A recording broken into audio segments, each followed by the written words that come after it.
my name is Malika and I use the pronoun she and they, and I am the fundraising assistant at MindOut. For this year's Eating Disorders Awareness Week, we are here with Lucy, our business development manager, and Darren, our counselling manager, to talk about LGBTQ eating disorders. So LGBTQ people are more likely to experience an eating disorder, and even though more research needs to be done, some experts suggest the link is to do with the unique stresses that LGBTQ people face and experience throughout their lives. For example, LGBTQ people experience high levels of minority stress when navigating a heterosexual and cisgendered world. LGBTQ people have high levels of fear of rejection around coming out from their families and from their peers, and in doing so also do experience rejection once they do come out too, which comes with more stress. Internalized LGBT phobia also plays a role, which contributes towards why LGBTQ folks do develop eating disorders. And as well, LGBTQ people are more likely to experience violence and PTSD, which also increases the vulnerability of a person to develop an eating disorder. Discrimination and bullying also act as a factor to why LGBTQ people do experience eating disorders, as well as gender dysphoria within trans communities, as well as inability to meet body image ideals within some LGBTQ cultural contexts. So I'm now going to pass over to Darren. Would you like to introduce yourself and your pronouns and start us off in this conversation? Thank you. Hi Malika, thank you. So I'm Darren. I use any of the pronouns he, they or she, sets of pronouns. And as Malika says, I'm Counselling Services Manager or the Counselling Coordinator at MindOut. So I know a bit about eating disorders and disordered eating kind of professionally and theoretically, but I've also experienced disordered eating myself. And what I'm going to say now, I feel it's safer to describe it from my experience as disordered eating rather than an eating disorder. The difference there being that I've never had any formal diagnosis of an eating disorder. So I'd say like that's just a place to like draw a line in the sand and say, you know, that's why I'm using that language. So saying that, I'm quite convinced as a professional now, well, I know for a fact that I was experiencing bulimia. So there's been two distinct phases in my life when I've experienced two different kinds of disordered eating. And so the first one was maybe around about 12 years old, I'd say. Difficult time, you know, kind of adolescence, and as a young queer with no particular role models or any kind of queer network around me.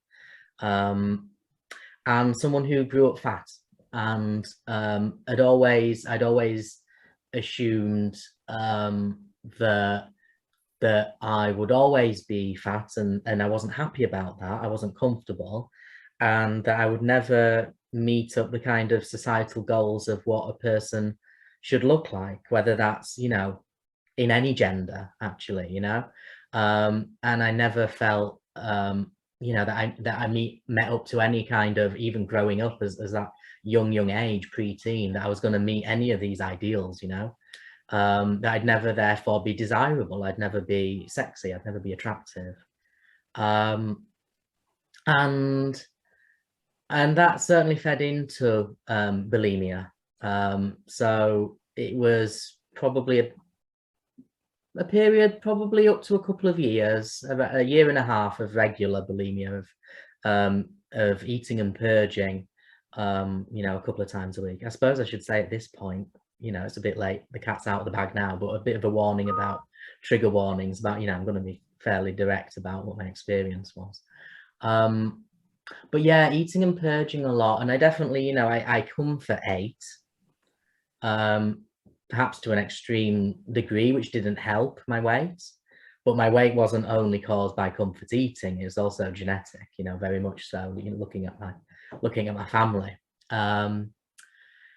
So yeah, eating to excess, comfort eating and purging, and feeling like this was a place where I could actually take some control and I could stop things from getting any worse, even though my self-image and my kind of sense of self-worth was very low at that time. And so, yeah, there's all those different aspects that come into play with disordered eating and eating disorders of control, self-image, self-worth. They're often all those different aspects are in play. So that's the first time around that time for, like, maybe a year or so, a couple of years. And I stopped doing it, and it was shame, and it was a combination of shame and an inability to keep it up in the home setting that stopped me more than anything. It was kind of people noticing. I don't think they'd have put the idea in their own heads of, like, family saying, I had an eating disorder, but they're certainly noticing me, like, throwing up or whatever, or, am I unwell or something? And I just couldn't keep it up in this, like, kind of small council house with, like, 5 people and same number of pets living in it, just wasn't viable. Sharing a room, for example, and one little bathroom in the house. So I wasn't able to do it anymore. And I think that's what stopped me more than anything. And then, I went into other kind of self-harming behaviors of cutting and stuff at a later age through my teens. So, like, that behavior channeled itself somewhere else, So that was the first period. Second period, much, much later, I reached a kind of really, like, a milestone point in my life where I had this deep realization that actually I could do something about my weight. I could start to manage it. And that, it in a way, it was a simple issue of calorie counting. And of course, I guess you can imagine where I'm going next with this. So I went into a very obsessive period, again, for about a year and a half, of calorie counting and calorie restriction, to the point that I was aiming for around a third of the recommended daily allowance of calories.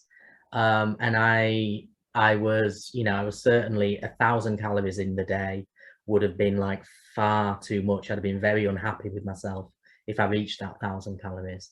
And bear in mind, for someone assigned male at birth, you should, as an adult, you should be aiming towards 2,500, I believe, So that's kind of where I was at. And it was having effects. I was losing the weight rapidly. So I became kind of really concerned around the nutrition of it as well, and trying to eat a nutritionally rich diet, even though it was very, very calorie restricted. And the weight was falling off. And that led to even further kind of unhappiness with my body, because it was never going to be, I was never happy with that very curvaceous, very fat body, but then I was never going to have that kind of thin, angular, masculine body either. And there was no place for me in any of these binary kind of, body image ideals. It wasn't going to work out. But I still kept going. I kept going to the point where, again, friends and family were telling me that I was going too far. And it was bordering on moving towards anorexia. So those are the kind of the 2 periods of my life. And since then, between then and since then, my weight fluctuates, and I go in and out of calorie controlling and calorie counting as much as I can. Try to aim towards a healthy attitude and a healthy diet. I guess that's where I'm at these days, and I have a much better self-image. I feel more comfortable in my body, although that is a place of making amends and making my peace with where I'm at in my body, rather than being very happy with how I appear. So I guess that's my story. Yeah, Lucy, do you want to jump in and share? Yes, sure. Yeah, thank you, Darren, for sharing. It's really interesting, and also I've never really talked about my eating disorders before, so this is kind of a bit of a new one for me. There was one time I did talk about them quite openly, but I'll come to that in a minute. But I think my experience of eating disorders is also similar, Darren, in the way to Darren's story, in that it is more patterns of disordered eating. I've never been clinically diagnosed with anorexia or bulimia and anything like that. Luckily, it never got to that level. But for me, also in 2 stages. which is interesting. The first time I was around for a couple of years when I was 15, 16, and me and my best friend were both being bullied at school. To this day, I don't know why. There never seemed to be much of a reason behind it. But my best friend was quite badly bullied, and because I was her best friend, I was sort of bullied by default. But I think it was probably because we were just a little bit weird, a bit different, and I found out much later on that my best friend was also gay. So I don't know if they just had a sixth sense that we didn't know about at the time. But yeah, that was an interesting one, because my friend was quite severely anorexic and bulimic and was self-harming, and we spent a lot of time together. You know, we were completely inseparable, and I sort of started to copy her behavior, and I didn't really think of it as an eating disorder at the time, but I basically wouldn't eat lunch at school because she didn't eat lunch at school. We'd go and buy cigarettes with our lunch money instead, and we wouldn't eat like food that my parents or her parents would make for us. We'd put it in the bin. And I remember my dad saying to me, "I've just found a whole pizza in the bin. Why?" And I could never really explain it, because I did feel like I was just sort of copying her, because we were best friends and we dressed the same and we did everything the same. But the thing that I was doing that was very much my own thing, which was very much about control, was excessive exercise. And I was obsessed with my belly, even though I was so skinny. I did a lot of swimming, the swimming wasn't obsessive, but it was a big part of what I did because of my body image. And you know, I didn't have a six-pack, but I was very toned, but I still thought I was fat, and I would do obsessive sit-ups every night and various other stretches obsessively. So I feel like the combination of this disordered eating and the obsessive exercise was my eating disorder. And I'm still kind of trying to unpick, I guess, you know, why I was doing what I was doing. Obviously, we were both being bullied at the time, and not being bullied for being LGBTQ, like you mentioned, Malika, but bullied for some unknown reason. But being an outsider was kind of a big part of it, I think. So, so yeah, I guess that was the first part of it. And then the second part was in my 20s. I started to get some physical health problems. I'd come to Brighton for uni, and I'd spent years really partying too hard, off the back of obviously not eating properly for a couple of years, and I guess it was probably when I left school and stopped being bullied that that behaviour lessened. I think it was still there, but it definitely lessened. So yeah, it was a time where I was suffering really badly with IBS, to the point where I thought I might have celiac disease. So I was having all these tests done, and it was really invasive, and the doctors just couldn't find anything wrong with me, and I was really suffering, and I thought I need to do something about this. So I basically did my own research, and did some testing, like allergy tests, and found a nutritionist in the end. But to begin with, I took it upon myself to just really eat a really healthy diet, and obviously I thought this was, you know, the right thing to do. And by the time I saw the nutritionist, I'd already cut out wheat, dairy, sugar, yeast, because I was convinced I had candida. I was convinced I had food allergies. Candida is the yeast that lives in you perfectly healthily until it becomes out of control. I did a food intolerance test that then told me I was intolerant to wheat and dairy, but also things like egg yolk, which is really disappointing because eggs are one of my favourite foods. Green beans, sea bass, various E numbers. So I was eliminating huge food groups, but then I was also eliminating these random items of food as well. And yeah, then after I'd seen this nutritionist who also hadn't been able to help me particularly, I decided to go and study nutrition myself, because I thought I just need to figure this out on my own. No one else can help me. I met all these other people who are very obsessed with healthy eating, and for a long time I thought it was a good thing, and I was just trying to sort out my physical health, and I'd stop drinking and stop partying. But as time went on, it just got more and more restrictive, everything was organic. I wasn't socializing, which is one of my favorite things to do, is going out for dinner, but I wouldn't go out to eat. I wouldn't go around to friends' houses to eat. I'd always have my little snacks with me, and it became completely obsessive, like an OCD, very controlling type behavior. And while I was studying nutrition, I found out that this is called orthorexia, which isn't a very well-known eating disorder because I don't think it's a clinical one, but it's something that happens to a lot of people who study nutrition, especially. It could be things like the raw diet or the vegan diet, but just taken just so extreme that you're just really not living a normal life, and it's constantly on your mind. It was constantly on my mind what I was going to eat that day. I would probably go to 5 different places to buy all my food, even if it was far away, and I just really wasn't enjoying life. And I remember my dad, my parents, you know, would try to be really supportive, and if I was with them, they would try and buy the right foods for me. And I remember my dad buying me this hummus once, thinking hummus, you know, you can't really go wrong with hummus as a health food.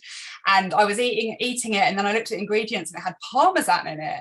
And I internally absolutely freaked out. And I didn't say anything because I didn't want to upset my dad, but I just felt so awful for having eaten this cheese that I've been avoiding for years. I mean, this went on probably for 5 or 6 years. It was quite a big chunk of my life in comparison.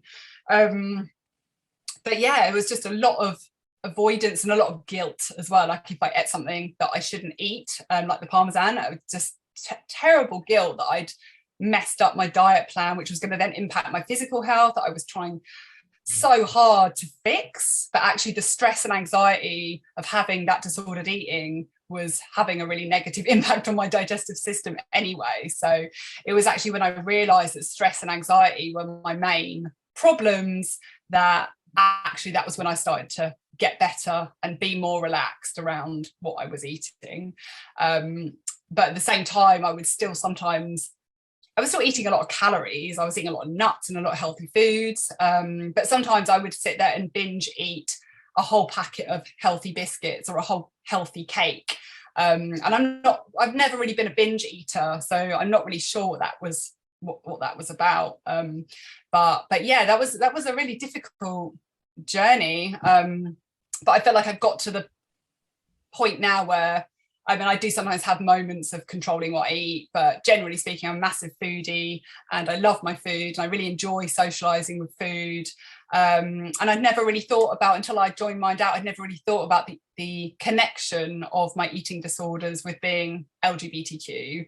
And I think because I suffer from anxiety, which is partly because I'm LGBTQ, there's definitely some kind of connection in there. And I think, you know, my best friend who's also LGBTQ was going through the same experience as me at the time, and we just didn't know it. So I think there's definitely something in that for sure. But every single person's disordered eating journey is different, I guess. And yeah, I think that's kind of it. But the only time I had talked about orthorexia was when I had to do a presentation at college when I was studying nutrition, and I thought, oh, I'll talk about this because I've just discovered it and I think I have it. But I've never sort of talked about it in this kind of way, so it's really therapeutic to do that. It's really good. Thanks for sharing, Lucy. Yeah, it's so interesting how you both had like the 2 different periods, like one at a younger age and again at an older age, and yeah.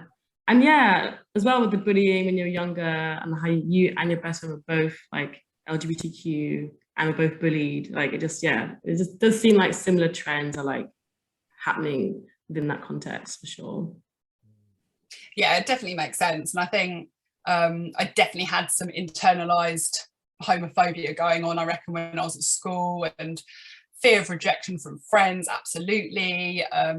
Family generally have been great, but when I did come out, my grandma did have a hard time with it for a while and took her a while to accept it, and we were incredibly close. So I think, and that was probably more around the time the second disordered eating started. So I think there was the bullying first of all, and then there was the fear of rejection, and the internalized homophobia probably came later. Darren, do you have any connections? Can you make any connections between being LGBTQ and your experiences? Yeah, I didn't necessarily kind of explain that connection when I was just speaking before, but definitely around that time, particularly that time of like the first period of disordered eating, of bulimia. Yeah, I was really badly bullied at school, both for being fat, but also for being very clearly gay, you know, for being really queer, you know. For being probably the most visible kid in school on both those accounts, you know, like the most visible target there was in the school. And yeah, for me, there was something about that definitely resonates, this sense of control, of taking control of something, you know, when you're under a lot of stress, which seems there in your story as well, Lucy, particularly the second time round with orthorexia, yeah. And that was there for me in that first phase of, you know, like that purge and binge, and you purge, binge and purge like that, and taking control of myself, letting go of control and taking control. So that's there, but also the not feeling good enough, which I think, you know, not fitting in, not feeling good enough, not meeting the standards, you know, whether that's of peers that are bullying you, whether that's societal standards of what a person, you know, an attractive person is supposed to look like, or what a healthy person looks like, or whatever. You know, it's really difficult for, I think, for any young person to fit in and to meet those standards, but I think particularly when you're queer as well. Absolutely. Yeah, really difficult to just sit with that aggression and that doubt and that self-doubt and that lack of role models as well, perhaps, and to sit with that without finding some place of taking control, you know. I think that's why we often end up with things like self-harm, of which disordered eating fits under that broader umbrella. Anyway, that's my thoughts. I'm going way off into kind of counselling talk, I guess. No, it's really interesting. I think the control thing, I mean, I've never really thought about it in this amount of detail, and I think in some ways I can be a bit of a control freak anyway. So I mean, it doesn't really surprise me that I had these experiences, but I think I would definitely like to figure out, especially the first bit, like what was, because I've always had excuses for stuff when it comes to my mental health, right? It's always been like, oh, I've got anxiety, but other people have it so much worse than me, like my sister, and my other sister had quite bad anorexia and bulimia. So, you know, she had the eating disorders, and my best friend had the eating disorders. And I've always minimized my own experiences because I thought, well, I'm not as bad off as anyone, as other people. So, so I think it's hard for me to think back and remember like how much of it, when I was sort of 15, 16, how much of it was me and how much was it this kind of quite obsessive friendship that I had, where we just did everything the same.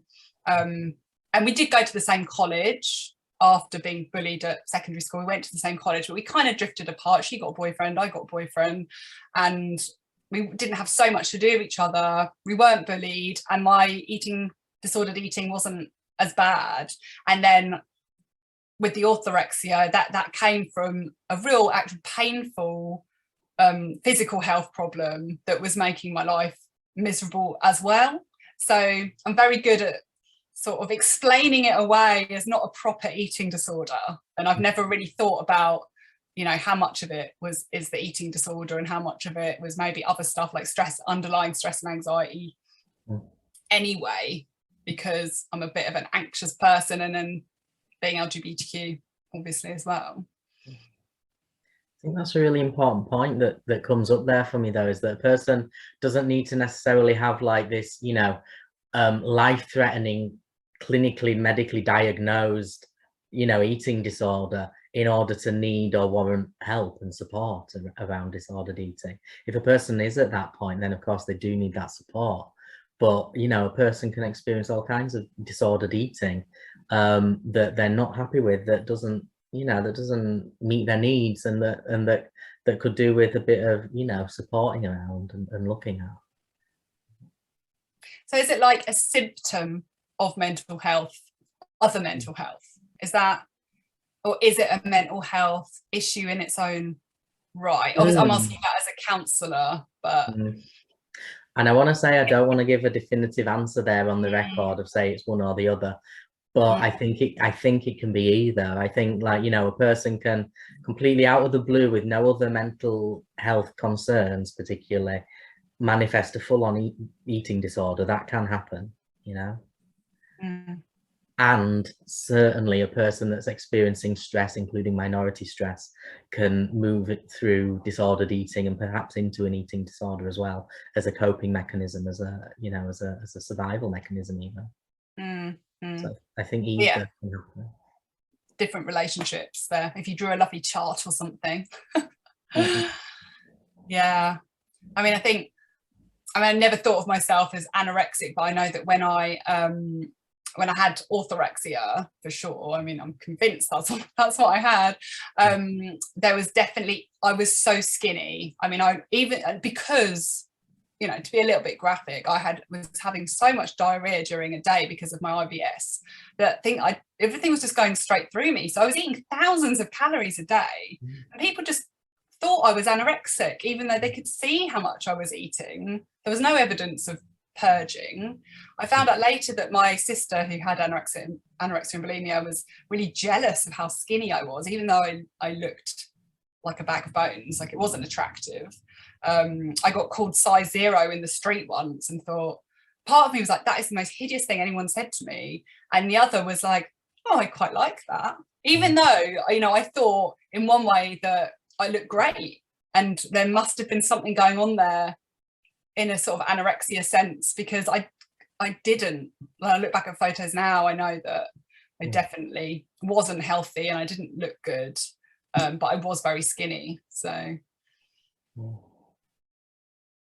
yeah, it's just been nice to hear like both of your experiences of disordered eating, and just and like how both of you haven't been like clinically diagnosed, but like it's very evident that like, disordered eating was like taking place at this time. So probably very relatable to a lot of people, and to a lot of like LGBTQ people as well. So yeah, thank you for sharing. Yeah, it's been really helpful and a good insight.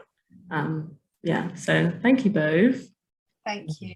Yeah, and I believe Darren has a few words about our counselling service.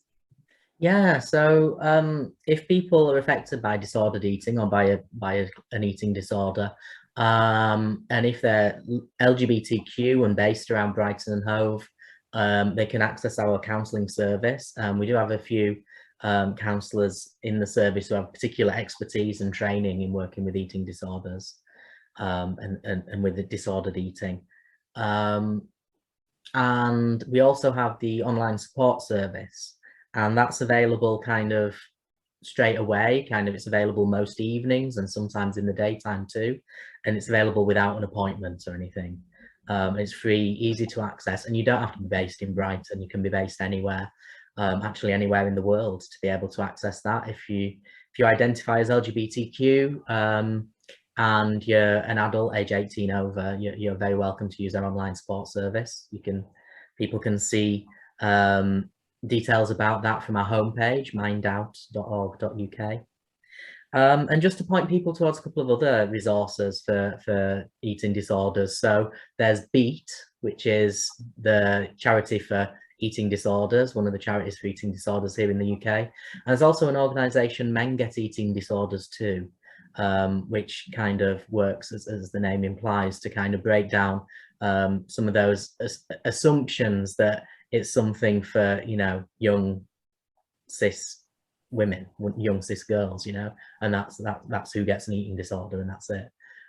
You know, it's kind of they work to break down some of those myths, and they also work directly with men who also have eating disorders. So yeah, that's just a couple of resources people can check out.